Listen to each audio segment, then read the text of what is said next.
सबसे बड़ी खबर है मुलायम सिंह यादव के छोटे बेटे और अखिलेश यादव के सौतेले भाई प्रतीक यादव का महज 38 साल की उम्र में निधन हो गया है। मिल रही जानकारी के मुताबिक सुबह करीब 6 बजे प्रतीक यादव को लखनऊ के सिविल अस्पताल ले जाया गया, जहां डॉक्टर्स ने उन्हें मृत घोषित कर दिया है।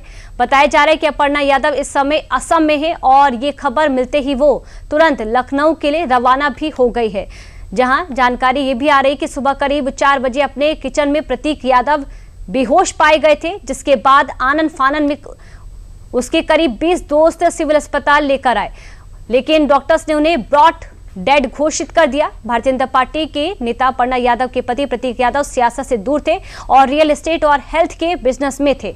वो मुलायम सिंह यादव की दूसरी पत्नी साधना गुप्ता के बेटे थे।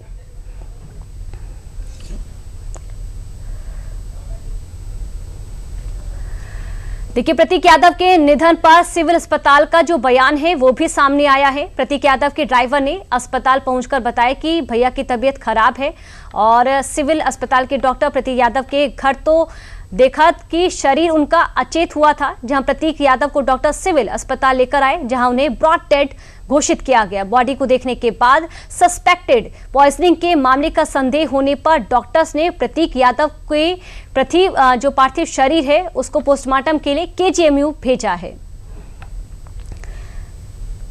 देखिए, प्रतीक के निधन के केस को लेकर सुबह 10 बजे का जो अपडेट सामने आया वो अब आपको बता रहे हैं। बुधवार तड़के प्रतीक यादव के घर के किचन में उनका जो पार्थिव शरीर है वो यहां पर अचेत मिला। प्रतीक के ड्राइवर ने सिविल अस्पताल से डॉक्टर बुलाया। सुबह 6 बजे प्रतीक यादव को सिविल अस्पताल पहुंचाया गया। सिविल अस्पताल में डॉक्टर्स ने प्रतीक को ब्रॉड डेड वहां पर जाते ही घोषित कर दिया। सिविल अस्पताल के डॉक्टर्स को सस्पेक्टेड पॉइजनिंग का संदेह हुआ, जहां पार्थिव शरीर को केजीएमयू में पोस्टमार्टम के लिए भेज दिया गया है।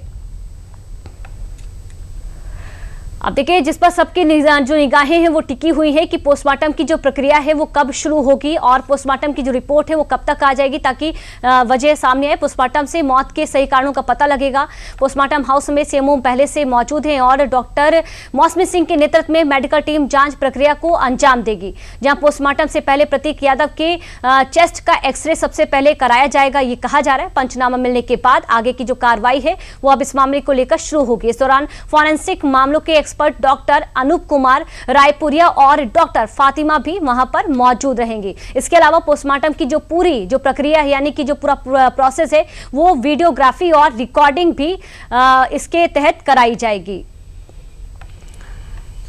और देखिए, पोस्टमार्टम हाउस से लखनऊ से हमारे सहयोगी विकास सिंह हमारे साथ जुड़ चुके हैं, जो कि जानकारी देंगे। विकास जी, अभी क्या कुछ जानकारी सामने आ रही है? कब तक जो पोस्टमार्टम की जो प्रक्रिया है वो शुरू हो जाएगी? रिपोर्ट कब तक आ जाएगी?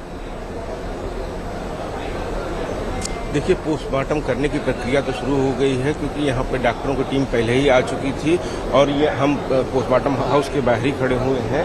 अंदर जो डॉक्टरों की टीम है, अंदर पोस्टमार्टम उनका चल रहा है और वहाँ पर जैसा अभी आपने बताया कि फॉरेंसिक एक्सपर्ट भी हैं और साथ साथ पूरे पोस्टमार्टम की वीडियोग्राफी कराई जा रही है। जो भी कानूनी प्रक्रिया होती है उसके हिसाब से ये कार्रवाई की जा रही है और इस पोस्टमार्टम होने के बाद एक्सपर्ट अपनी राय देंगे कि आखिर क्या है मौत का कारण, क्योंकि जो भी घटना हुई है अचानक से उनकी जो मौत की खबर ने सबको सकते में डाल दिया। आज सुबह से ये सबसे बड़ी खबर है। यहाँ पर भी थोड़ी देर पहले अखिलेश यादव भी आए हुए थे और वो भी अंदर गए हुए थे और निकल कर बाहर उन्होंने कहा कि उन्हें भी काफ़ी दुख है। जो विधिक कार्रवाई, कानूनी कार्रवाई होगी वह की जाएगी, लेकिन सबसे बड़ी बात यह है कि अचानक से 38 वर्ष की उम्र में प्रतीक यादव की मौत हो जाना, जिस तरीके से बताया गया कि वो अचानक घर में अचेत हो गए और जिसके बाद उनको जब सिविल अस्पताल लाया गया तो उन्होंने जांच के बाद डॉक्टरों ने उन्हें ब्रॉड डेड घोषित कर दिया है। तो अपने आप में मौत हो जाना इसलिए बड़ा कारण है क्योंकि वो हमेशा फिट रहते थे, हमेशा चुस्त दुरुस्त रहते थे। उनकी तमाम सारी जो फोटो वीडियो आया करती थी सोशल मीडिया प्लेटफॉर्म पे, वो फिटनेस को काफ़ी ज़्यादा ध्यान रखते थे और यही बात अखिलेश यादव ने भी कहा था कि उन्होंने बताया कि 2 महीने पहले उनकी मुलाकात हुई थी। हमेशा से वो बचपन से ही ऐसा थे कि वो अपने शरीर का, स्वास्थ्य का काफ़ी ख्याल रखते थे, फिटनेस उनकी काफ़ी अच्छी रहती थी। लेकिन लोगों का कहना है, जो ये भी खबरें आ रही रही हैं कि उनको जो है हार्ट डिसीज थी, थोड़ा सा उनको फेफड़ों की बीमारी थी जिसका इलाज चल रहा था। मेदांता अस्पताल में उनका इलाज चल रहा था और कुछ दिनों पूर्व वो वहाँ पर भर्ती भी हुए थे। लेकिन ये अचानक से जो आज घटना हुई है, सुबह सिविल अस्पताल ले जाने पे उनको ब्रॉड डेड घोषित कर दिया गया है। उसके बाद सभी उनके चाहने वाले सभी लोगों को बस यही है कि आखिर मौत का क्या कारण था, अचानक कैसे चले गए। चूंकि काफ़ी ज़्यादा वो देखने में चुस्त दुरुस्त लगते थे। अब डॉक्टरों की टीम अभी अंदर है, पोस्टमार्टम हाउस के अंदर पोस्टमार्टम चल रहा है और पोस्टमार्टम हो जाने के बाद जब यह रिपोर्ट यहाँ से जारी की जाएगी तब तमाम सारी बातें, तथ्य खुलकर निकलकर सामने आएंगे। क्योंकि सबसे पहले जब सिविल अस्पताल में जो परिजन लेके गए थे वहाँ पर उन्होंने वहाँ पर जब डॉक्टरों ने मृत घोषित कर दिया तो वो लोग 100 को लेकर जाने की बात कहने लगे। तो डॉक्टरों ने साफ मना कर दिया। उन्होंने कहा अब ये एक नियमित प्रक्रिया के तहत ही सुपुर्द किया जाएगा परिवार को और उसी के तहत अब KGMU के यहाँ पर मर्चरी हाउस में भेजा गया था बॉडी को और यहाँ पर अंदर डॉक्टरों की टीम उनका पोस्टमार्टम कर रही है और पोस्टमार्टम के बाद 100 को परिवार को सुपुर्द किया जाएगा और इसके बाद आगे का जो अंतिम संस्कार की प्रक्रिया होती है वह परिवार निर्धारित करेगा कि कैसे होना है, कहाँ होना है। जी हाँ विकास जी, ये भी आपसे जानना चाहेंगे क्योंकि नॉर्मल डेथ तो अब इसको जिस तरह से कहा जा रहा नहीं कहा जाएगा, क्योंकि नॉर्मल डेथ में आमतौर पर जो पोस्टमार्टम है वो नहीं होता। लेकिन क्या डॉक्टर को ऐसा लगा है, कुछ ऐसा इस तरीके का जो संदेह है वो डॉक्टर्स को हुआ जिसके बाद अब इसका जो यानी कि पार्थिव शव का जो पोस्टमार्टम है उसको लेकर कराया जा रहा है, इसे लेकर भी डॉक्टर्स को कुछ कहना है? संदेह जरूर हुआ होगा, किसी कारण उन्होंने पोस्टमार्टम के लिए एडवाइस की और उन्होंने पुलिस को फोन किया और उसके बाद पुलिस पहुंची और जिसके बाद आगे की प्रक्रिया की जा रही है। निश्चित रूप से क्योंकि वो काफी स्वस्थ रहते थे और अचानक से इस तरीके की खबरें, इस तरीके का झटका कि अचानक से वो डेड पाए गए तो अपने आप में बड़ी बात थी। डॉक्टरों को भी कुछ सिम्टम्स ऐसे लगे ही होंगे, इसी कारण उन्होंने पोस्टमार्टम के लिए अपनी राय दी और जिसके बाद अब यहाँ पर पोस्टमार्टम किया जा रहा है और पोस्टमार्टम के बाद वो सारे कारण सामने आ जाएंगे जिनके कारण प्रतीक की मौत हुई है। हाँ। वो क्या कारण विकास जी, क्योंकि अखिलेश यादव वहाँ पर क्या वो कुछ खाने में कोई चीज दी गई है? जी, क्या अखिलेश यादव भी वहाँ पर मौजूद है और अगर निकल गए तो क्या कुछ इंटरेक्शन हुआ मीडिया से?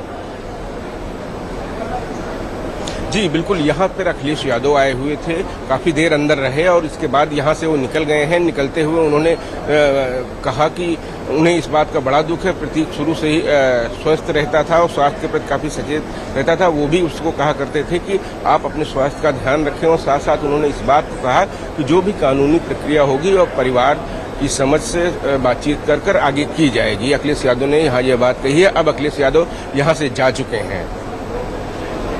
एक बड़ी जानकारी प्रतीक यादव के शव को लेकर जो पोस्टमार्टम, इसको लेकर बड़ा अपडेट। प्रतीक यादव के शव का जो पोस्टमार्टम हुआ है सीएमओ की निगरानी में KGMU में पोस्टमार्टम हुआ है, जिस पर हर किसी की जो निगाहें टिकी हुई थी। पोस्टमार्टम की वीडियोग्राफी भी इस मामले को लेकर हुई है। पोस्टमार्टम की जो वीडियोग्राफी है वो भी हुई है। 4 डॉक्टर की जो टीम है वो इसमें लगी हुई थी। पोस्टमार्टम के दौरान अखिलेश यादव भी वहां पर मौजूद थे। तस्वीरें भी आप तक पहुंची जिस तरह से अखिलेश यादव वहां पर पहुंचे। प्रतीक यादव की मौत से जुड़ा हुआ बड़ा अपडेट, अब ये पता चल जाएगा कि आखिरकार प्रतीक यादव की मौत का कारण क्या रहा है। प्रतीक यादव के भाई और सपा के अध्यक्ष अखिलेश यादव भी पोस्टमार्टम हाउस पहुंचे। काफी देर तक पोस्टमार्टम हाउस के अंदर रहने और डॉक्टर से बातचीत के बाद अखिलेश यादव जब बाहर आए तो उन्होंने मीडिया से बात भी की। आपको सुनाते हैं कि अखिलेश यादव ने इस दौरान क्या कहा। मैंने प्रतीक को बचपन से देखा है, मैंने प्रतीक को बचपन से देखा है। आज वो हमारे बीच नहीं है, बहुत दुख है। और एक अच्छा नहीं ले पाएंगे, मेरा सीना दबा हुआ है यार। नौजवान इसलिए था कि बचपन से ही उसे स्वास्थ्य के प्रति, अपने हेल्थ के प्रति और वो कुछ जीवन में आगे बढ़कर के काम करना चाहता था। एक बहुत अच्छा लड़का जो अपने मेहनत से कुछ करना चाहता था। बहुत दुखद है वो आज हमारे बीच नहीं है। अखिलेश जी, लास्ट टाइम आपकी बात कब होनी चाहिए? जांच होनी चाहिए, मौत होनी चाहिए। आपको लगता है जांच होनी चाहिए? स्वाभाविक है कि जो कानूनी और जो कानून कहता है और जो परिवार के लोग कहेंगे उस हिसाब से हम लोग मानेंगे बात। अखिलेश जी, आखिरी टाइम आपकी बात कब हुई थी? ये तारीख तो नहीं बता सकता हूँ मैं, लेकिन कुछ दिन पहले मेरी मुलाकात हुई थी, लगभग 2 महीने पहले।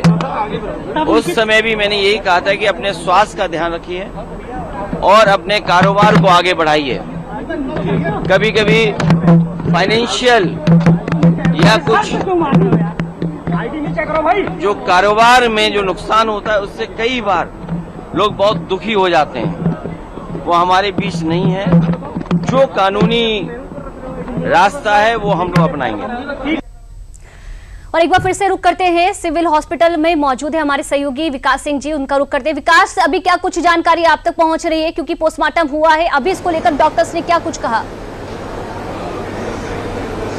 देखिए, हम इस समय सिविल अस्पताल में नहीं, KGMU में है। यहाँ पर है, यहाँ पोस्टमार्टम हाउस है यहाँ पर, और यहाँ पर डॉक्टरों की टीम यहाँ पर उनका पोस्टमार्टम कर रही है। अंदर टीम मौजूद है हमारे पीछे जो अंदर है, अंदर जाने का रास्ता है, इसके अंदर प्रवेश निषेध होता है। यहाँ पर अंदर डॉक्टरों की एक्सपर्ट की टीम अंदर मौजूद है, जहाँ पर पोस्टमार्टम किया जा रहा है। और यहाँ कुछ ही देर पहले अभी अखिलेश यादव आए हुए थे, काफी देर वो अंदर रहे, इसके बाद वो यहाँ से जा चुके हैं। जो एक्सपर्ट की टीम है वो साथ साथ, जैसा कि अभी आपने बताया कि यहाँ पर वीडियोग्राफी भी की जा रही है। जो भी प्रक्रिया होती है उसी प्रक्रिया के तहत पोस्टमार्टम यहाँ पर चल रहा है। यहाँ पर एक्सपर्ट की राय पोस्टमार्टम खत्म हो जाने के बाद जो जारी की जाएगी, जिसके बाद पता चल सकेगा कि क्या कुछ कारण थे उनकी मौत के। इतने यंग थे, इतने लोग थे। आप कहेंगे कहाँ से हैं? माल से माल। अच्छा, आपको कब पता चला? अभी सुबह पता चला सर। तमाम सारे लोग जो उनके जानने वाले हैं वो भी जैसे ही उनको यहाँ पर खबर मिली, वो भी सब लोग यहाँ पर आ गए हैं, पहुंचे हुए हैं तमाम सारे। लेकिन शुरुआत में जिस तरीके से उनको लाया गया, अस्पताल लाया गया, और अचानक से उनकी जब मौत की खबर लोगों को पहुंची, उनके समर्थक, उनके जानने वालों को पहुंची, तो बिल्कुल काफी दुख हुआ। क्या कहेंगे? ठीक है। हमको सुबह पता चला 6 बजे, तब इसीलिए तक आ गए। ये तमाम सारे वो लोग हैं जिनको खबर मिली, और खबर मिलने के बाद ये लोग यहाँ पर आ गए थे और यहाँ पोस्टमार्टम हाउस में ही मौजूद हैं। और इसके बाद अब यहाँ पर जो पोस्टमार्टम अंदर चल रहा है, पूरी प्रक्रिया खत्म हो जाने के बाद यह उनका जो शव है वह परिवार को सुपुर्द किया जाएगा। और इसके बाद परिवार यह तय करेगा कि किस तरीके से कब अंतिम संस्कार करना है, वह प्रक्रिया आगे की जाएगी। और पोस्टमार्टम के बाद जो पोस्टमार्टम रिपोर्ट आएगी, उसमें तमाम सारे वो कारण पता चल सकेंगे कि बीमारी के कारण या किसी अन्य कारण से उनकी मौत हुई है। जी विकास जी, बहुत बहुत शुक्रिया तमाम जानकारी के लिए, बड़ी तस्वीरें दिखाने के लिए।